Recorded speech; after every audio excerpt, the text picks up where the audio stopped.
Il décrivait chaque arbre, chaque statue, tel un poème, et moi je buvais ses paroles. C'était un conteur né. Toutefois, il régnait une étrange atmosphère dans les jardins, et, dans une allée sombre, un frisson me glaça le corps. Nous pénétrâmes à l'intérieur du bâtiment principal. Le hall d'entrée était très lumineux. Des tomates de couleur ivoire et noire couvraient le sol. Nous arrivâmes dans un vaste couloir.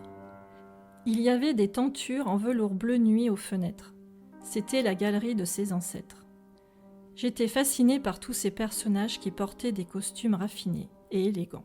Soudain, il me prit la main et une décharge électrique parcourut tout mon corps, ce qui lui fit me lâcher la main brusquement. Il me désigna du doigt le portrait d'une femme, d'une beauté extraordinaire, mais avec un regard triste. « Voici mon arrière-grand-mère, dit-il, avec une certaine mélancolie dans la voix. Elle est très belle, ajoutai-je. Oui, elle vous ressemble un peu, je trouve. Elle a le même regard que vous tout à l'heure près de la fontaine, un peu mélancolique. Bien que mon visage soit pâle à cause de la maladie, je sentais mes joues brûler. J'avais envie de me cacher derrière un des énormes rideaux du couloir. « Ah oui, vous plaisantez, elle est plus jolie que moi. » Il rit doucement et ajouta. « En tout cas, vos yeux sont plus beaux, surtout avec les reflets des candélabres du couloir. » À cet instant, je voulus disparaître, mais je ne pus me retenir de plonger mes prunelles dans les siennes, comme si une force invisible me poussait vers lui. Son parfum m'étourdissait. Je me voyais bien vivre ici avec lui. Il était un prince charmant dans son château. Il ne manquait que le cheval blanc pour compléter le tableau. « Vous avez l'air fatigué, vous êtes pâle, vous n'êtes pas souffrante au moins. » « Je suis toujours pâle, et l'été, malgré le soleil, je ne bronze pas. »« Ah, tiens donc, je vous ai vu boire l'eau de la fontaine tout à l'heure.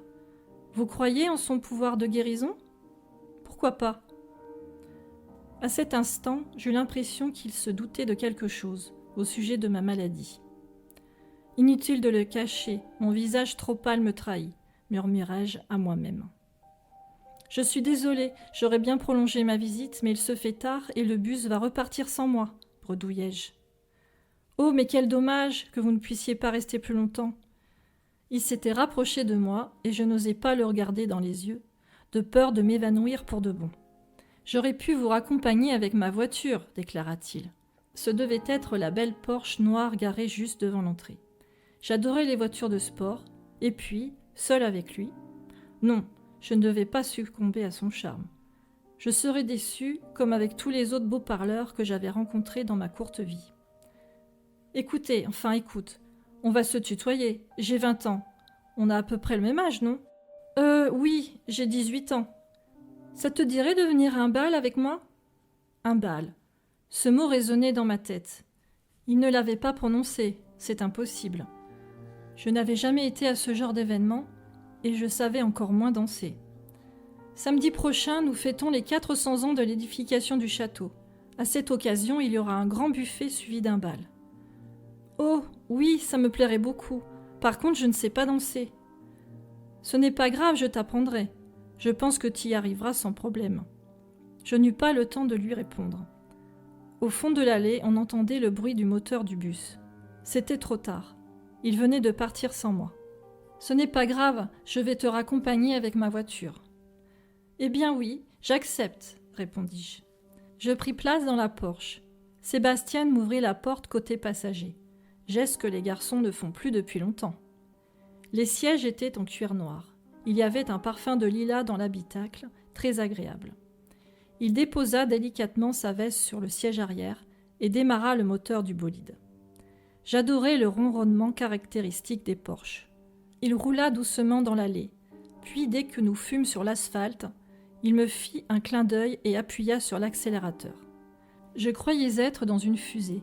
Je n'arrivais pas à décoller ma tête du siège. La route défilait à toute allure.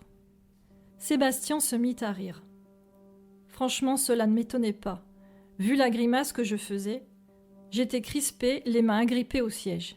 « Alors, tu aimes la vitesse ? » Oui, mais à petite dose. Tu roules trop vite, là. » « Attention, il y a un camion devant. » »« Ne t'inquiète pas, j'ai l'habitude de ma voiture. Regarde, il est déjà derrière nous. » Je n'en doute pas, mais tu conduis toujours comme ça ? Oui, j'aime bien, c'est grisant. Pour ma part, j'étais pétrifiée.